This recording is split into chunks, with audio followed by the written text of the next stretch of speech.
A river section that belonged to my family. This is a chapter from the book My Dear Ak'i, Please Don't Be Upset, authored by Faisu Mukunana, English translation published in 2021. This book is available from itascabooks.com. In the long past, when the population of the Tsou was relatively small and the land was expansive, before it was intruded upon and occupied by outsiders, the land was divided up based upon a family's size and used for their support as a hunting ground, hupa in the Tsou language, and for farming. Rivers were also divided into sections for family use. In principle, families whose land was close to a river were entitled to own a section of the river adjacent to that land. Families who were first to move by a river had the right to own a certain section of a river as well. As for smaller brooks, that would depend on who were the owners of the lands on both sides of the brooks. If the lands on both sides belonged to the same owner, that section of the river would belong to the owner. If they belonged to different owners, then that section of the river was co-owned by them. As noted, in times past the land was distributed among the Tsou people based upon family size. Back then, there was no precision survey equipment. Mountain spines and valleys were used as property lines. As for the rivers, initially, stacked stones were used to delineate property lines. As landowners became more familiar with a particular area, they would remember who owned what section of a river, even if the stacked stones had been washed away by floods. Please don't think the Tsou people were selfish or overbearing, claiming river sections for themselves to use as they pleased. Their system of land and water use was based upon tradition, spanning thousands of years, during which time many generations relied solely on the earth for their sustenance. Respect for nature, they realized, showed great wisdom. Therefore, the Tsou borrowed natural resources, paying nature back by taking care of it and obeying its cycles and rhythms. Since there was no system of writing to chronicle the knowledge and experience of past generations, an oral history of the Tsou was passed down instead. The Tsou acknowledged the interdependence of nature and themselves, stressing the need for harmony and unwavering respect for the natural world in which they and their descendants lived. The purpose behind the distribution of mountain lands and rivers to families was to enable humans to endlessly propagate, and in so doing, bear the responsibility of protecting animals from extinction while ensuring the balance of ecological resources. In the primitive Tsou culture, there was no monetary system. While people sometimes bartered for what they needed, they were mainly self-sufficient. Millet and yams, for example, would be farmed on a small piece of land in quantities just enough to feed a family for a year. They didn't wish to destroy mountains and forests to cultivate more land than necessary, let alone for the purpose of trading for a profit. Hunting, farming, fishing, and day-to-day living were conducted in accordance with the seasons of the year. This, they believed, was a gift from the Creator to humans and nature. The changing seasons of the year dictated what human actions were appropriate. In the spring, there was no hunting, in order that animals might freely breed. After autumn harvest, the land needed a rest and was allowed to lay fallow. Of course, it wasn't a good idea to catch fish and shrimps at times when they carried eggs and roe. The Tsengwan River originates from the Tsanggu-Tswan River between Sui-san and Shia-san in the Alishan mountain range.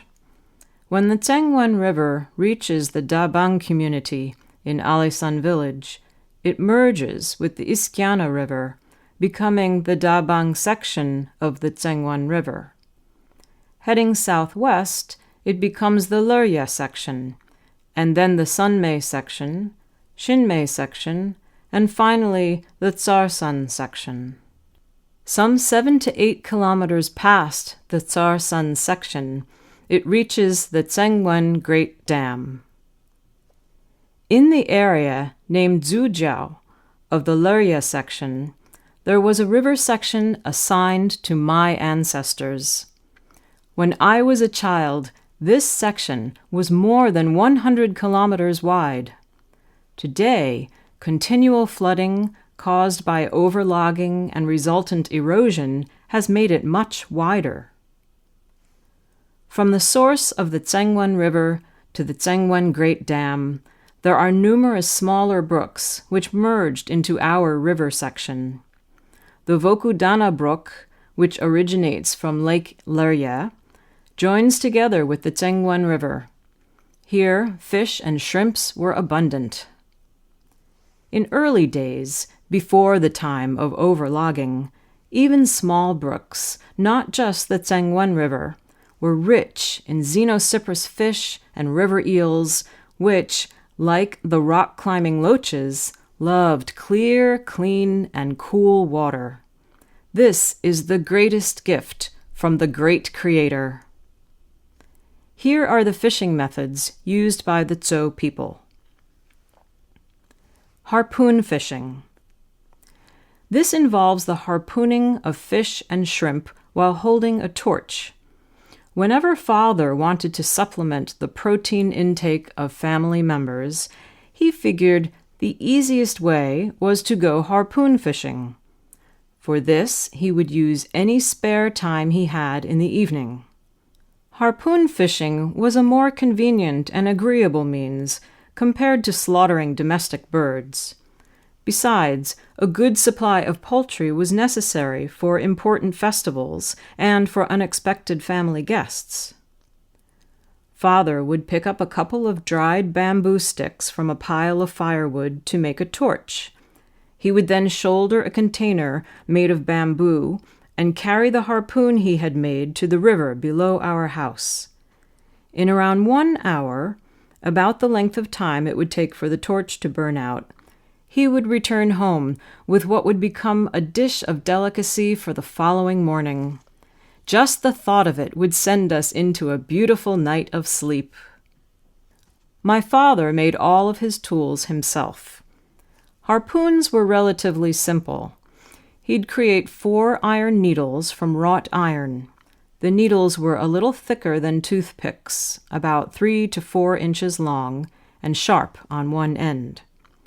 He would tie the needles, evenly positioned and with the sharp ends pointing out, with hemp thread wound around one end of a slender bamboo stick or a solid miscanthus stem. Of course, different sizes of harpoons were made for different sizes of intended prey. To spear shrimp or crab, too large a harpoon would make either delicacy pulpy and lose its flavor when cooked. My father usually went harpooning after dinner. In those days, a flashlight was a thing of luxury.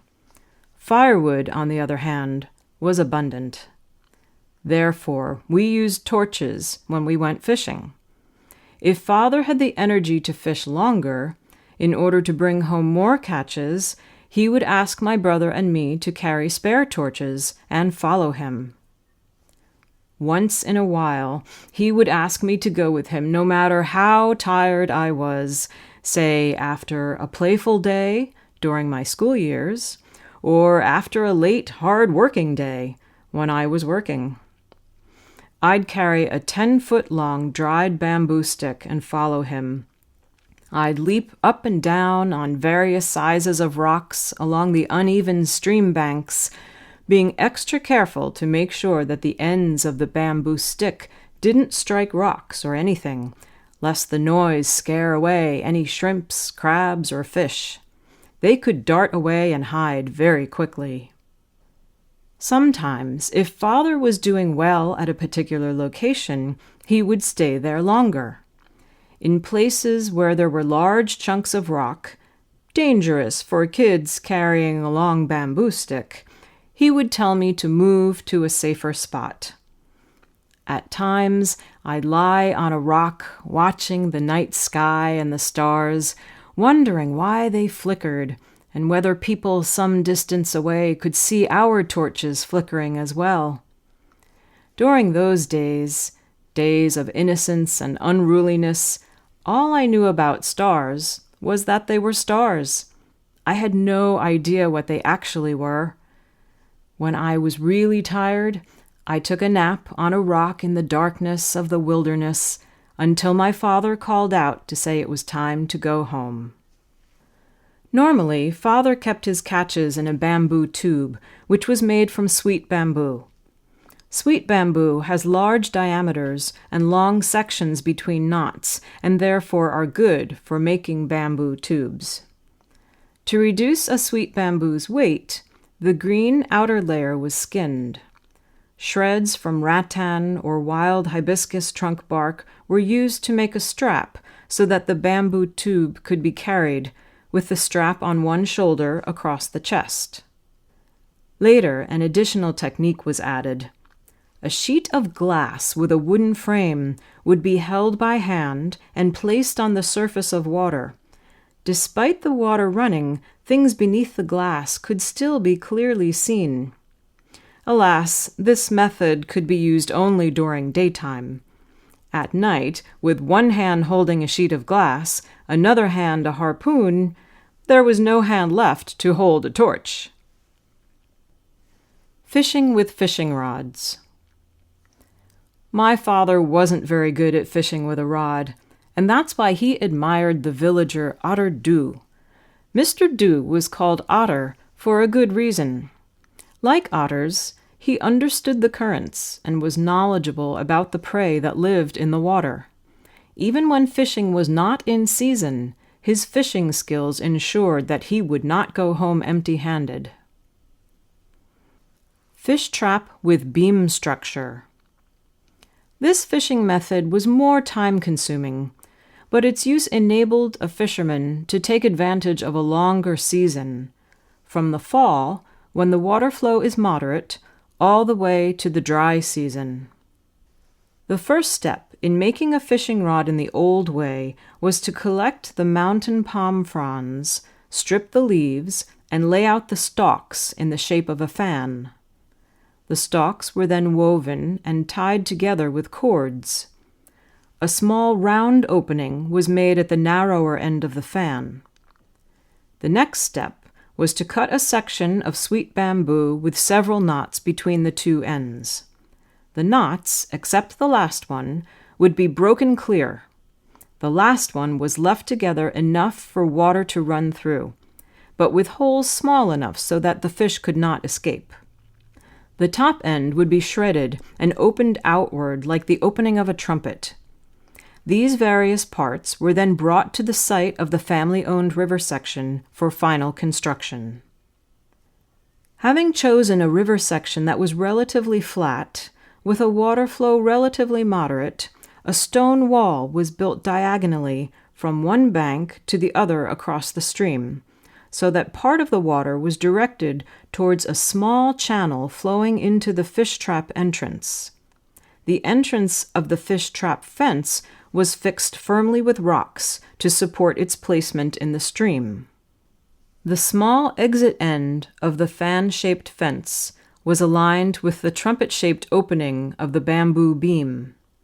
The fence and the bamboo beam were firmed up and supported by other wooden beams, lest the whole thing be washed away by floods. Work on the structure was now completed and ready for fish and shrimp to follow the stream right into the trap. Only a small amount of water accompanying the fish and shrimp would flow into the bamboo, because most of the water would have flowed out between the palm stalks of the fence.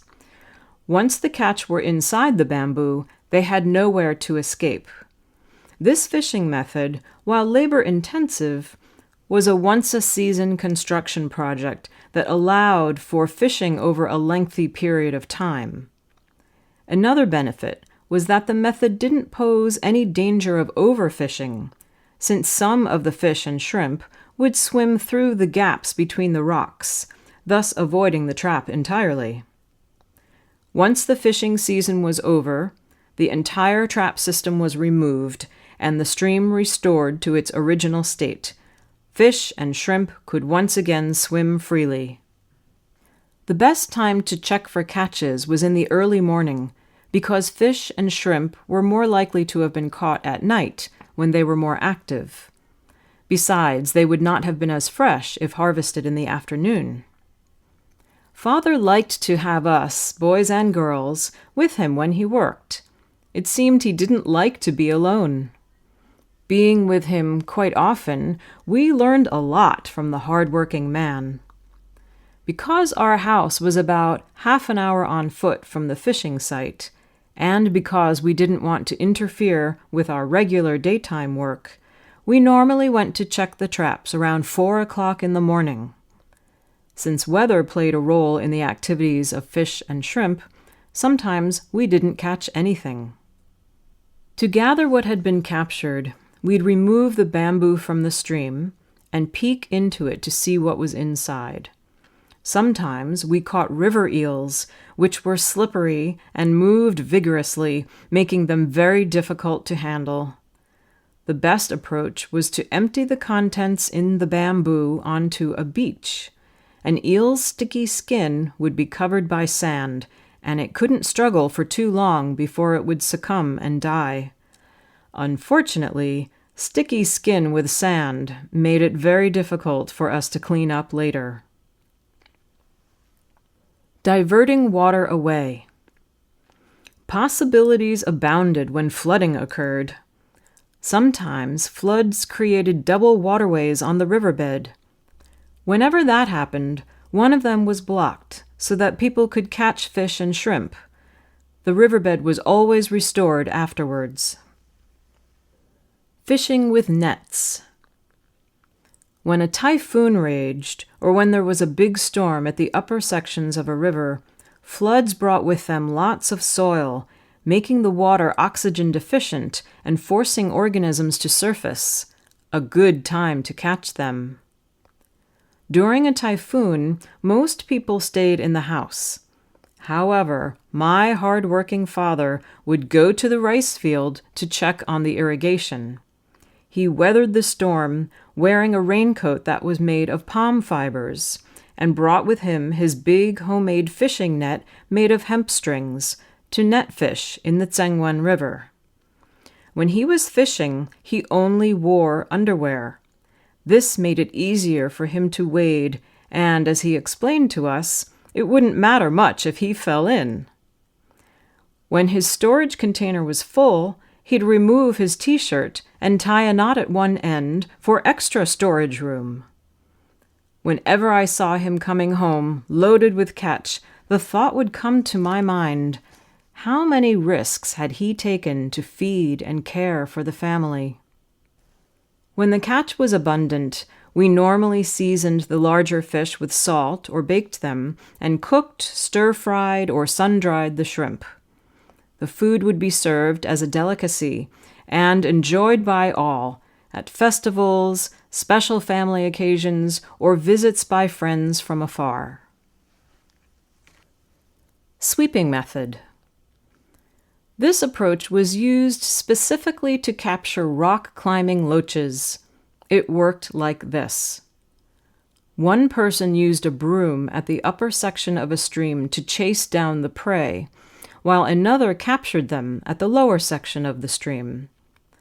This was best done at night, when there was moonlight. Rock-climbing loaches were very tasty. Their abdomen is flat, and they have powerful sucking mouths, so powerful that they couldn't be easily removed from a rock when they were feeding on moss. Normally, we didn't see them swimming in the water unless they were caught in mud-carrying floods. This caused the oxygen deficiency I mentioned, forcing them to swim on the surface.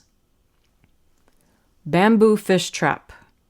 To make this particular trap, bamboo was split along its grain into thin strips and woven together to make a trap with a large opening and a small end with no exit.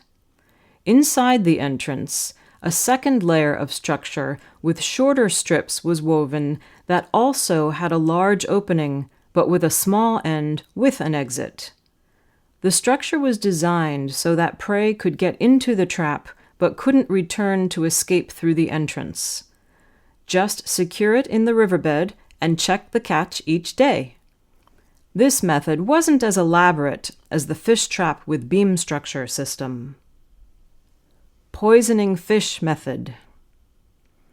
The Tsou would put smashed roots of poisonous rattan in the water to make prey groggy and slow and easier to catch. This method wouldn't be carried out unless the downstream river section owners were notified first. It has been banned for a number of years for environmental and safety reasons. The methods of fish trapping with beam structure, bamboo, water diversion, and sweeping could only be performed in one's own river section. Otherwise, according to the Tsou's way of thinking, it was considered a violation of other people's rights. Times have changed. Since mountains and rivers today are regarded as government property, the Tsou people have lost their hunting grounds. No family can claim that it's my family's river. But I recall the days when Father fished in a stream section that was our own.